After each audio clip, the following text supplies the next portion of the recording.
The second biggest thing that I do is I manage my stress and I try to keep it as low as possible. This is where I feel my meditation helps me a lot with keeping weight off. I'm a person who can't eat when really stressed, but once I feel okay, I will actually binge. It's one of the reasons I don't do one meal a day too, also called OMAD.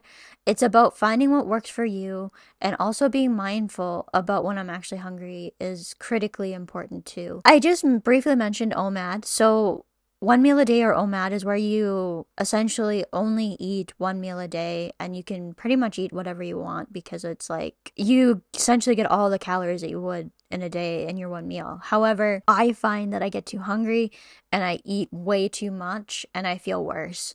I mean, I like fasting, so I actually start off my day with a protein bar usually. I find that it keeps me full enough because I have a later lunch actually. I eat it around 1 o'clock usually, depending on the day, but most times it's around 1 o'clock. So it's very hard for me to go completely fasting for the morning and not binge in the evening. So I do actually usually have a protein bar for breakfast. That's it though.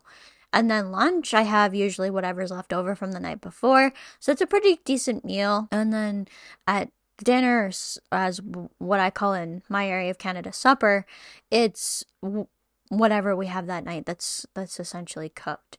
And depending on how much I've eaten at lunch, I will kind of manipulate that to be about what I think I should be eating. And then I usually don't have many desserts. I usually don't have any snacks in the evening.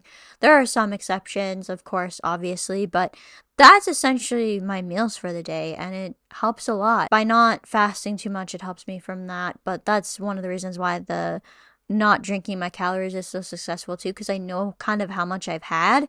And when you kind of get into those more caloric drinks, it's hard to know exactly how much you've had, and you don't feel full with those calories, as I was saying.